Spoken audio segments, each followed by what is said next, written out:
Hello, hello, hello. Hope everybody is doing well this fine day, this fine executor day, which we'll not talk about very much. It's been ages since I've streamed here. Okay, let's get that there. This window can be smaller.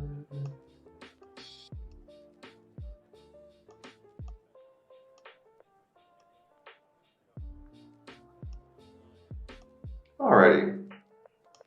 We'll see how many people actually join. But for now, I'm just going to go through my process. Okay, the screens are mostly set up. Yeah, please say something if you join, by the way. Well, there's only one person watching now, I think. Okay. Is it not? Okay. Okay, there we go. All right, so how do I scout my GAC? What window do I have open now? Let me move Chrome up. Okay, so I started out this morning. You can see I've used this. This is the GAC Manager. It's a tool that's listed on the resource section of Grand Data Science, and I've used it for probably close to 2 years. So this morning, you can see I keep track of what's happening here. This morning, right when GAC opened, right as soon as I could see my opponents, I went and I put their ally codes in the sheet here, all of the ally codes in my group of 8.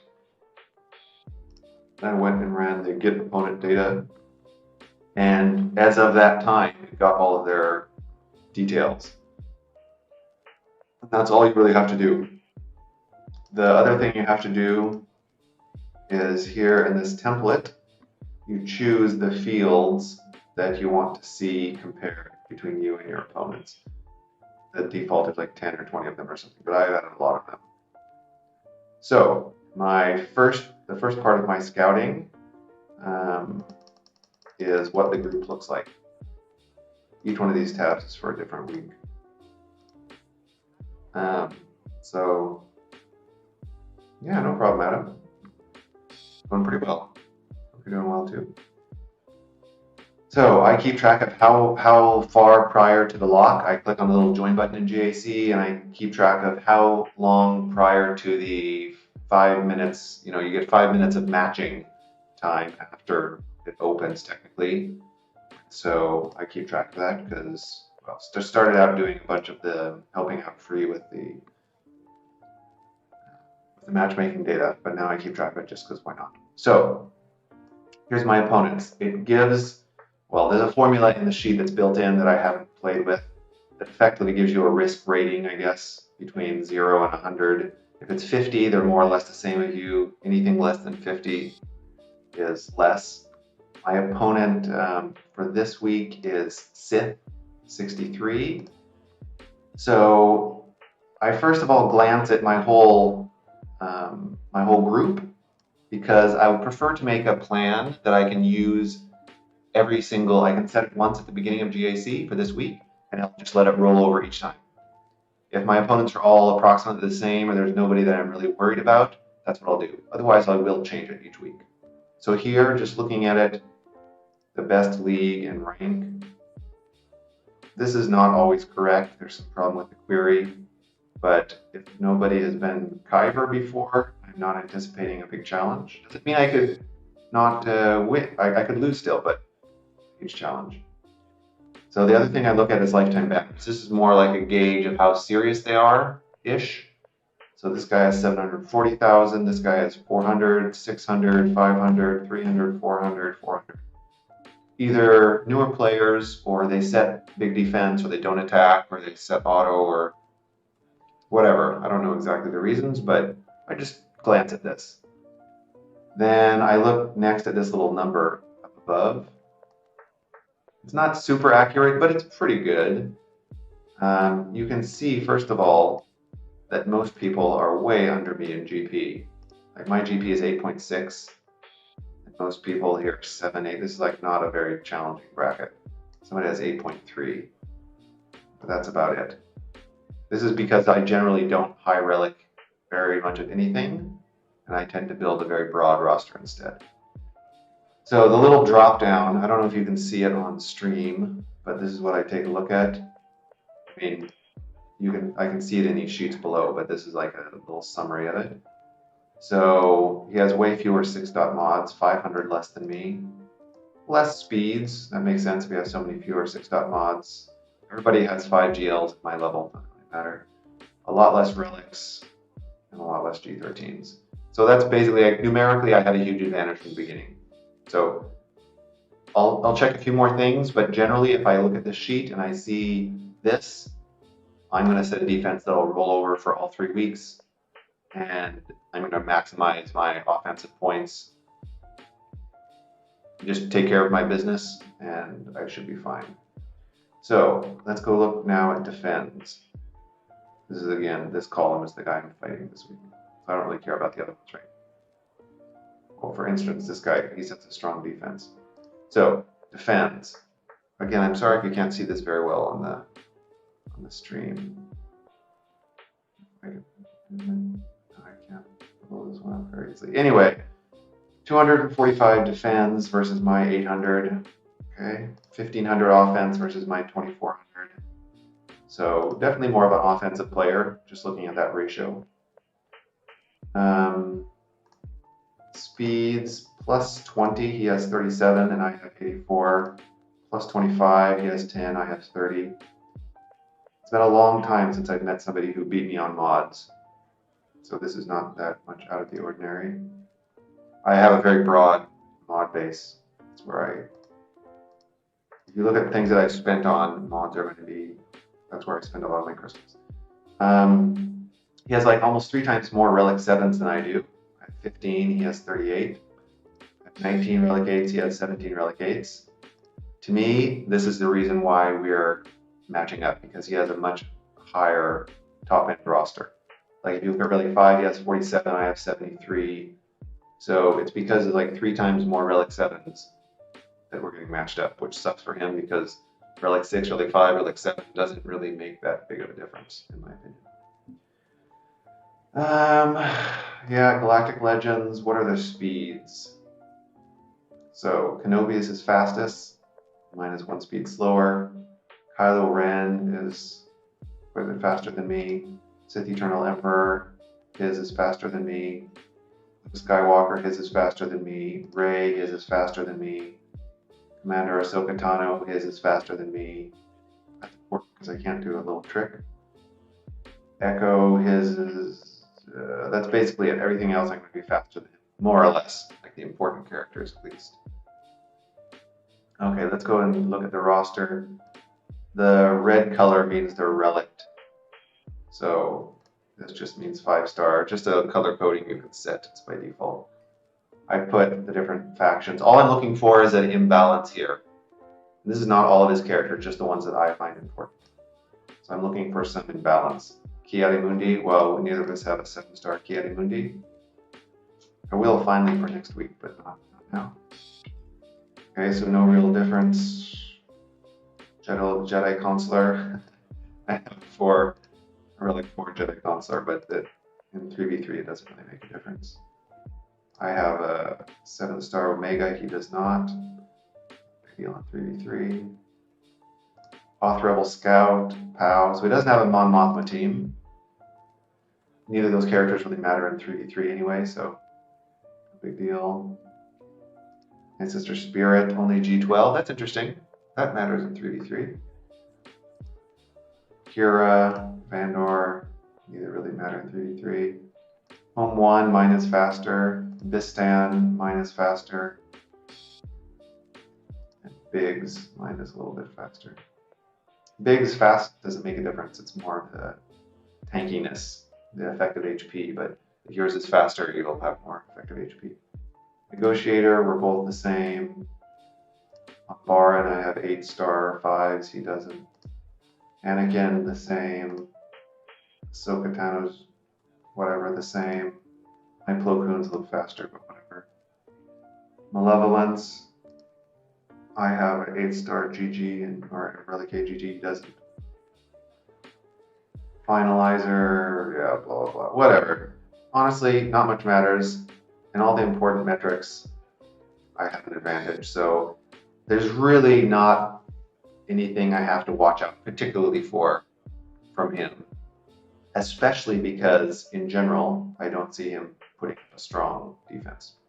But because I'm trying to capture this, if it was any other opponent or most other opponents, I would check history. Honestly, if I was just doing this without the camera, I probably wouldn't even check history right now.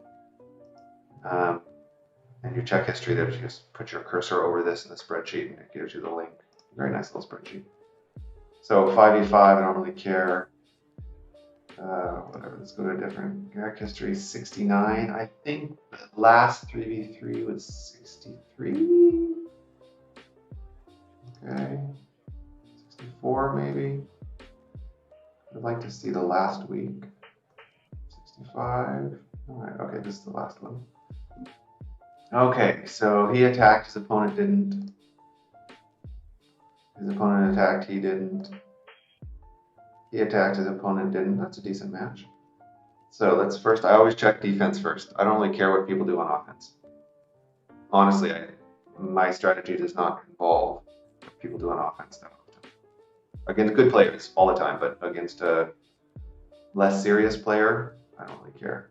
So GBA, Night Sister, Ray, GG, Shaq, Dooku, this person had problem taking out Ray, Newt, KRU. So it sort of fits. Karth, Ewoks. Sort of fits what we expected to see. Attacked as Ray and gave up. What we expected to see based upon his stats, where he's not really setting a strong defense. Let's look at previous week. So 64. He lost this one. So he set on defense. JML. Interesting. JML, Ray, GG, Ewoks, that same sort of nonsense. And 2 get 2 fleets. Okay, he lost this one as well. Ray. Alright, so he sets a crap defense more or less. Maybe Ray and a couple of other teams. We'll check the last week because he did win this one.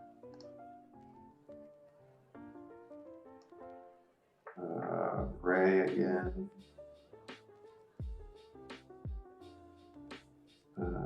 Yeah, really nothing special. A terrible defense. And let's check what he does on offense. Undersizing galore. Oh, because this person set a total cheese defense. Maybe trying to give him a chance at Kyber or something like that. All right. What does he do here on offense? 47. Anytime somebody takes in both of these dudes with SEE, it's an invitation to lose banners. 50, 50, 52, 55, 47 against that. Oh my goodness. Yeah. Anyway, so I can already tell by looking at his defense here that he's not making the most clever of choices, and he's just trying to enjoy probably and do the best he can. Nothing wrong with that whatsoever. And he lost with the. Yeah, the funny thing is, I lost with my JML versus the Mon Mothma team, so I feel his pain. Yeah. So that's the extent of my scouting for this group of 8. I'm not worried about anybody in this particular week. I mean, this guy, 36, why is he ranked higher?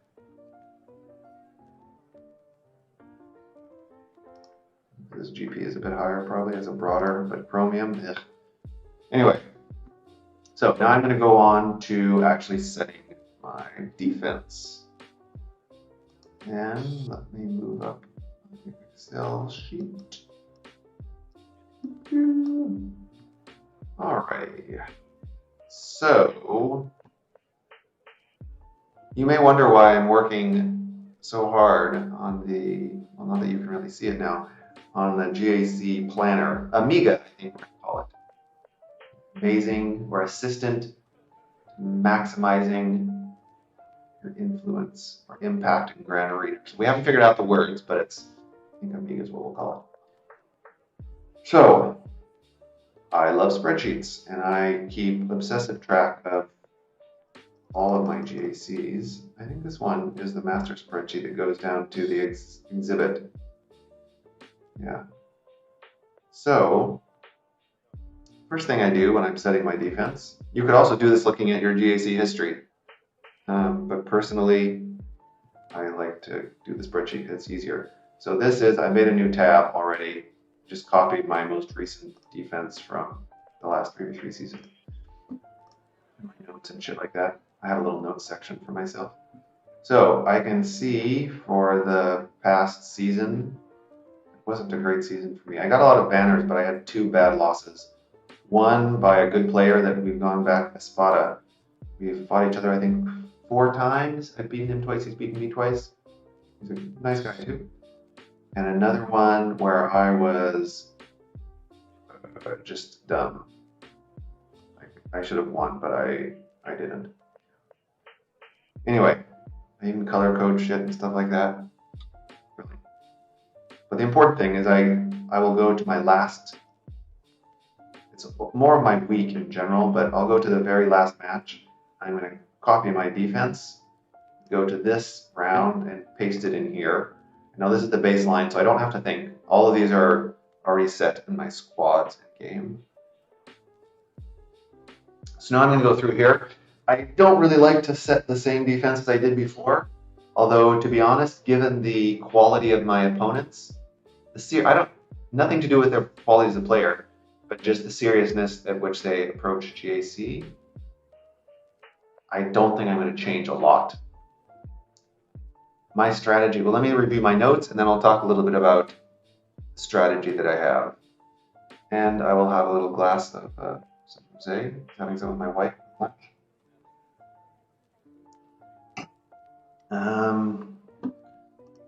So I did make a note to unaligned force user kills and then win a match with 2 of Maul, General Kenobi, or Qui-Gon Jinn. I never want to go to Chromium too early, so I don't collect the longer feats. These are notes I made throughout the past season, just so I could think about it when I got to this stage. Again, I don't know if you can see it, so I'll read them.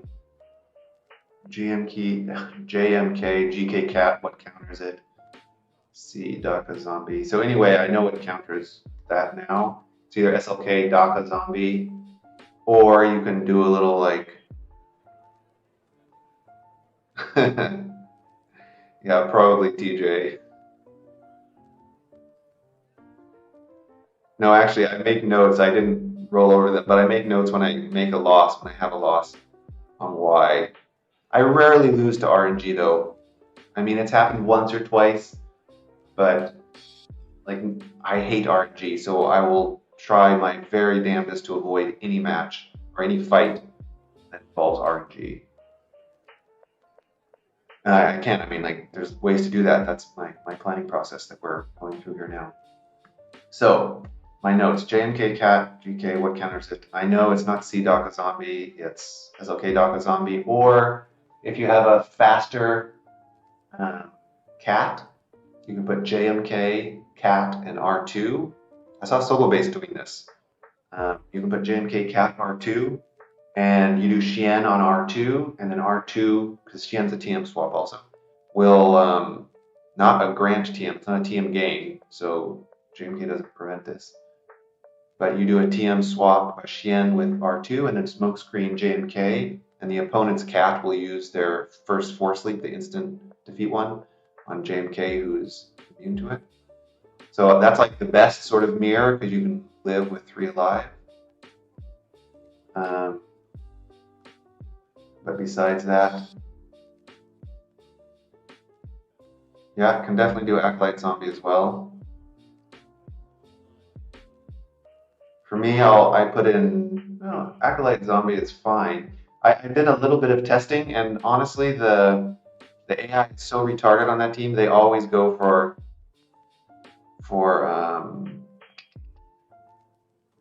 zombie. So I like DACA just because I won't. Well, I guess I could use it in other places.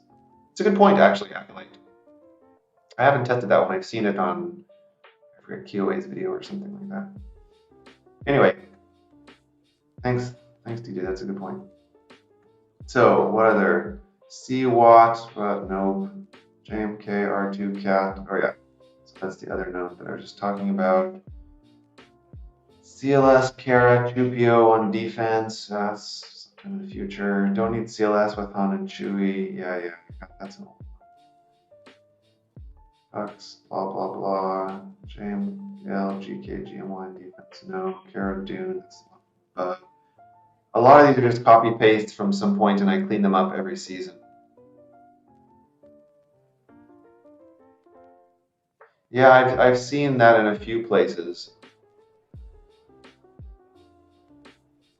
I don't know, my Acolyte isn't the strongest, so I prefer to put DACA in there. Just like, to me, that's one chance of RNG that I prefer to avoid. My whole point about how I play the game, play GAC, is I don't like RNG, so if I can avoid it, I will. Rolo, yeah. Okay, so not a whole bunch of notes that are super important. Move these down, organize them, blah, blah, blah. I keep like the defensive notes on the bottom, the offensive notes on the top. CWAT no longer, oh yeah, this is like for after the changes. So there's some comments. Also, I used to have, after the first round, I will have my offensive teams listed in here. Like you can see in 5v5, I write down all of my defensive teams. Well, not all of them, but like the main ones that I plan on using. But it's a bit more difficult in 3v3 because I think a lot more about each fight that I'm going to do. And there's like things are much more flexible compared to 5v5. So I'm done with this part of my scouting or my planning. Now I'm going to look at my teams from last match and see how I want to change them. This I can actually make a little bit bigger, I think. Yeah, okay, that's better. Easier for you guys to see. Hey, Vin. How's it going, man? So, this was an interesting Dengar Zam. So let me talk about the reason why CLS3 Adam, CLS3PO, Chupio on offense. Oh man, they can counter almost anything. An incredibly powerful team. I mean, there's not most non-GL teams they can counter. So let's talk about my defensive strategy. I'm going to keep every single. Oh, here I put JMK on defense. I'm going to keep every single GL for offense. Why is that, you say? Then I can get more points. That's basically it. I don't really care about how well my opponent has, how well of a time my opponent has, but like theoretically, it's more fun to attack and do something than not do something. And I usually, like 99% of the time, 95% of the time, I like to win based upon my performance, not about preventing the opponent from doing something. A little bit. Like, they can clear all of the zones rather than them being stuck on a wall or something. Like, it doesn't seem fun for them. And it's not going to really affect my chance of winning. If I drop a single battle, I deserve to lose, is the way I approach it. Because of the way I'm set up, obviously I can do a really strong defense and approach it differently, but the most amount of points, as you can see in the overlay, like the way that at least I'm trying to play now is to get into the top 10 of Kyber. Yeah, we'll see how it goes. So, my defensive setup. Dengar, Zam, and IG88. I'm going to keep this, actually. People can look at my defense and see how it was beat, but it is a pretty good team for stripping banners. You have Sam with the thermals, and she's reasonably fast. IG88 with an AoE and a way to stop healing and protection regeneration because he has the Zeta. I'm appreciating the Zeta now that we're going to get a bounty hunter meta feed. And Dengar because he reduces the offense of the opponents. So slow them down while I take away their banners. That's basically how all of my teams are set up. Okay, Rolo, SRP, and Fulcrum. I'm going to keep this one. This is a semi-outlast. And very hard to win with like B teams. It's hard to win with B teams for max banners because of Fulcrum is hard to debuff, and Rolo, her AoE does pretty decent damage, and my mods on all of them are okay. I'm keeping both JMK and Cap for offense, at least at the beginning, and I don't know if I'll run them together. I'm going to put some better teams on defense, I think. We'll see when I get down there. Hux, First Order Stormtrooper, and Trooper for me is Sith Trooper, the red guy. I have three, you can see, by the way, in parentheses is their relic level. So I have 3 relic 5 Jawas, and they're awesome on defense, because usually they'll take, again, 3 banners. If they take away 3 banners, fantastic. And Maul, Set, and Sidious. Again, this is basically, so Sidious, my Sidious is pretty fast. We'll almost certainly do an AoE and take away some banners. Again, you can go in with a team that has regeneration and get them back. But the goal of every single one of my teams is to take away 3 banners or more. DR, Fallen Bastilla, and Malak. My Malak is 1 speed faster than my, or 2 or 3, whatever, but very, very close to being a little bit faster than my DR. It's a good trio. Finn, and Poe. I used this for a long time, but everybody knows the counters. I'll still keep it because I'm expecting people to use their CLS against this, or their Han Chewie, not necessarily CLS, but their Han Chewie. So this is sort of a bait in a way. I'm trying to make sure they use Han Chewie, so when they get to the battlefield, they will be able to. Newt, P2, and Django. I love this setup. Hardly anybody runs it. Hardly anybody fights it. And I usually sometimes get a hold and almost always strip banners. Padme, General Kenobi, and Jedi Knight Anakin. It's not a bad team, especially because my Padme is pretty fast. She's 320 or something. So it makes it a little bit more complicated. So I use that. Poe and the Vets. This one I'm not so sure about. It's not a bad team. The Vets are pretty good. And my Poe is reasonably fast. Not that fast. Maybe he's like 290 or something. This one I may change. Let's see what happens when I get down. So this is the back zone, by the way.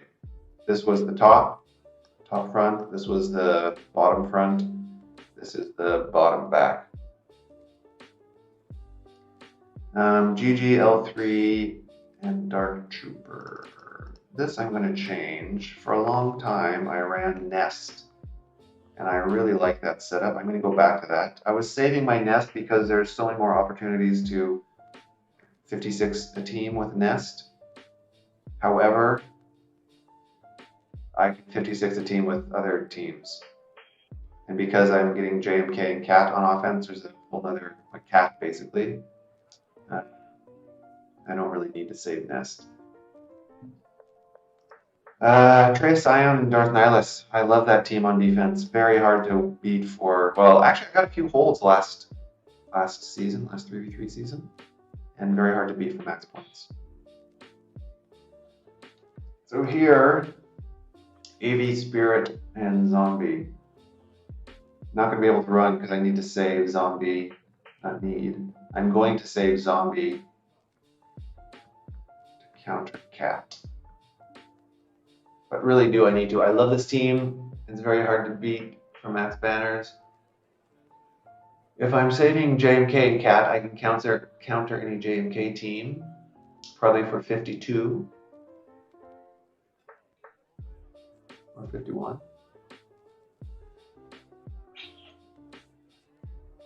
That would allow me to SLK some other team for 56. Or I could probably 53 with JMK Daka Zombie.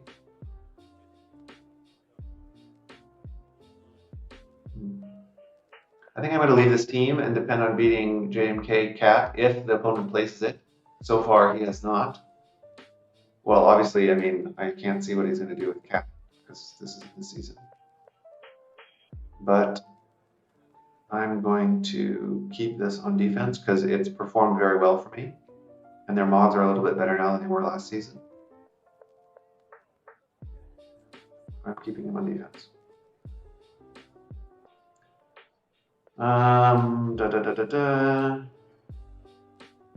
So then next one down below, this is Gas, Rex, 5s. It leaves me Echo and Arc that I can use with Shock, which is a good team, not for max banners as much, but high banners. And I'm taking JMK off.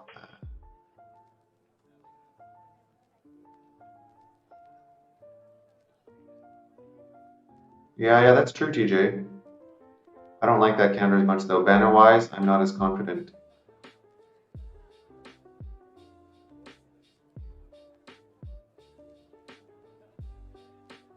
But it's a good point. It's a good use for JML, actually.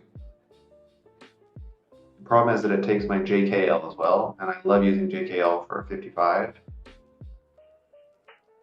A lot of ways to get 55 points with JKL. I'm taking this off the table. And now, what can I do to make this interesting?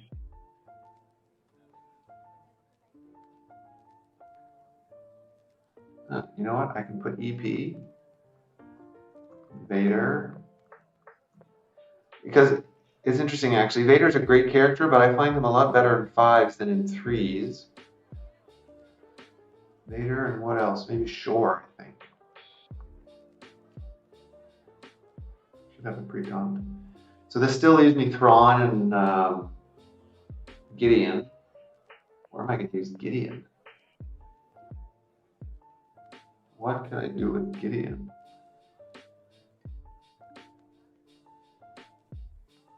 None of the trooper teams really need him. He goes well with Empire.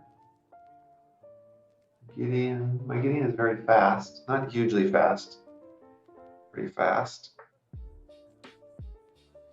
Would it be better than having Shore in there? No, not really. Pre-taunt's important.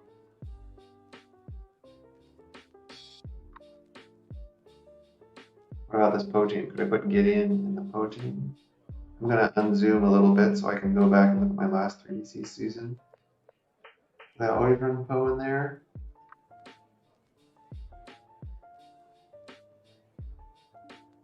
Well, Poe even got me a hold. It's funny, this person never attacked.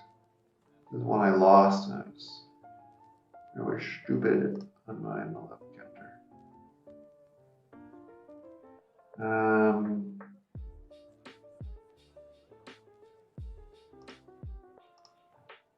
Yeah, what the heck will they put on there? Very likely it will change for week 2. For now, I'll leave it in here. And then finally looking at my ships, I sort of place the same thing on defense, especially this guy doesn't have a fast 1-1 fleet. Whatever, fleets again are just banner stripping thing for me. Well, until we have a Executor, then that'll be interesting. So I place home 1 with Houndsman Falcon, Pistons U-Wing, Biggs X-Wing, and 4 Rebels and reinforcements. And I would place the Executrix. TIE Advanced 1, Imperial TIE Bomber, Starfighter starting. Basically trying to shut down the Malevolence combo or counter, or make it more difficult for Malevolence. That's essentially what I'm trying to trick somebody into using, or to have somebody use it. You can still beat the team easily, but if you don't know how to play it, then you're more likely to lose banners or maybe lose the fight. A number of times actually in my past season, even against some good opponents. Let's see. Oh, sorry, I think 5v5. In my 5v5 season,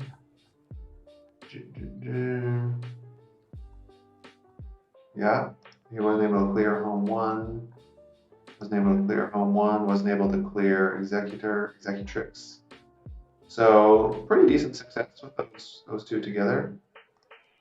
My goal is to be able to clear whatever they place on defense first try for max banners. So I keep Malevolence and Negotiator. Just because you can cover all of the teams with that. And that's basically it. I've set my defense, I've scouted my opponents, I've thought about all of my teams, I've reviewed my notes, and the whole thing took like half an hour. And it's done for the week.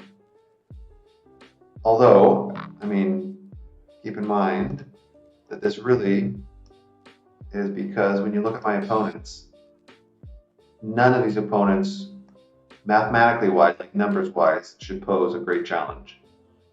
I'll still be taking the fight seriously. Obviously, I want to win. My goal, as you can see in the little overlay, I want to set everything.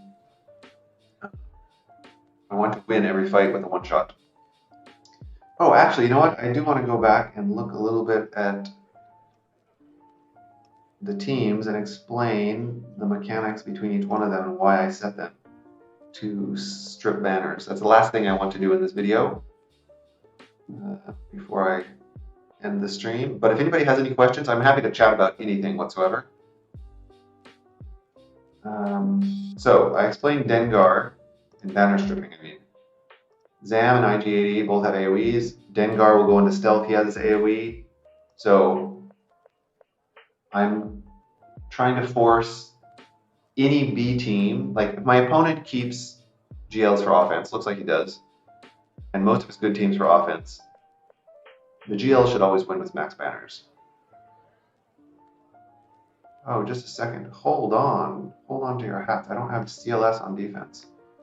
CLS 5, I think. I don't know. Jubio 5, C3 5. That's what I'm replacing the Po team with. Yeah. Okay. 6. Check.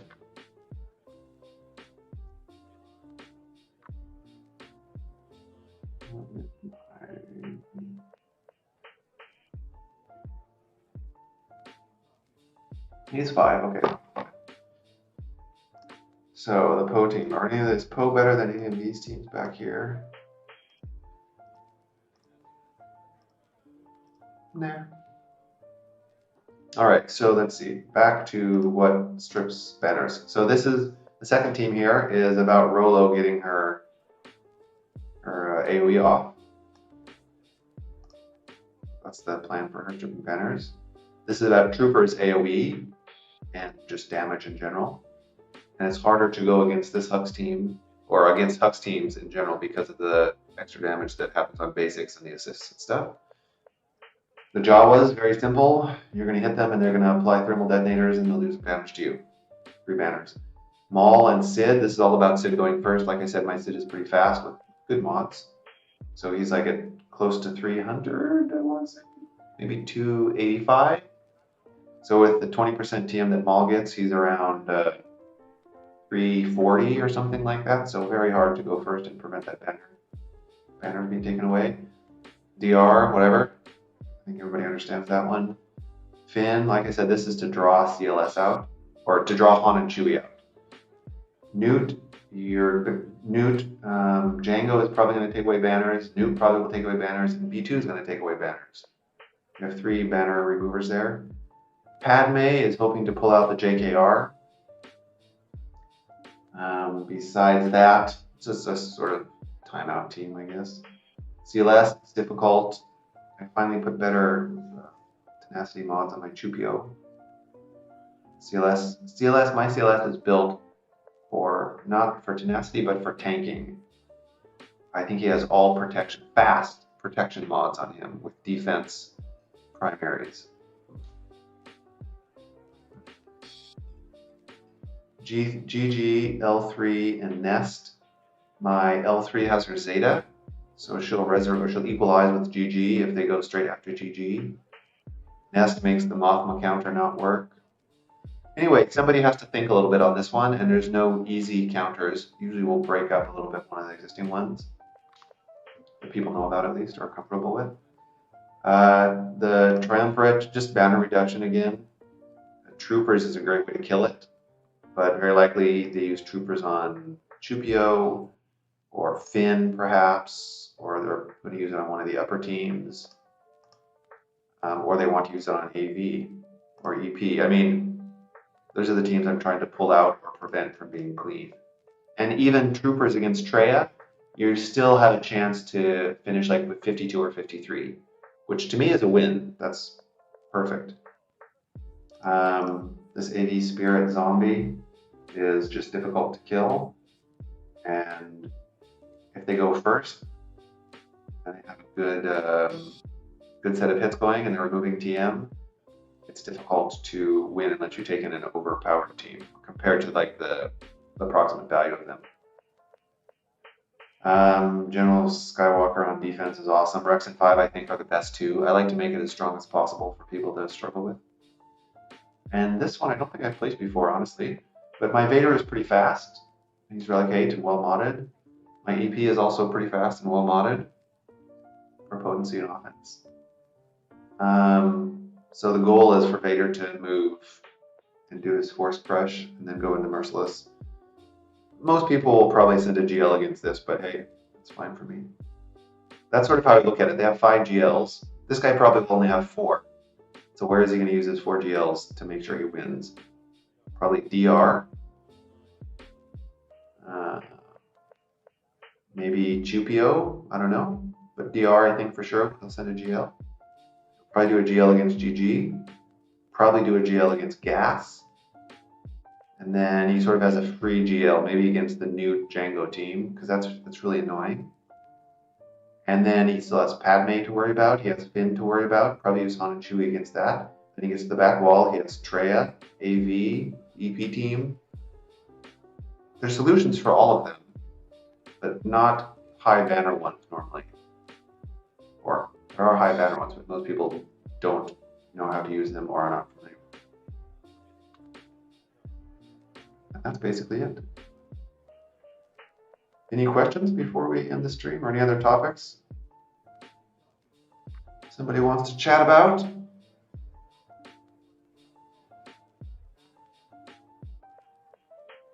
This delay is annoying. I don't know how long it is. I think 3 seconds. Oh, actually, now that I'm on Fiber, I think I can remove the delay in the next stream. Like go instant or something like that. Let's see how it goes. Anyway, thank you guys very much for showing up. Thanks for the questions. Yeah, good luck with your own defensive planning. And good luck with your attacks tomorrow. I think at some point I may stream my attacks as well. Because I posted something in Discord yesterday trying to see what people are missing. And what I at least really like is the mechanical part of attacking. That's my favorite part of the whole game. GAC is the best way to do it, for me at least, but I enjoy it in all modes of the game. But the fight mechanics I think are very enjoyable and interesting to try and solve. So I may do that at some point. There's a lot of people that stream attacks in GAC. Anyway, we'll see how it goes. Thank you again, guys, for showing up. And good luck. Cheers.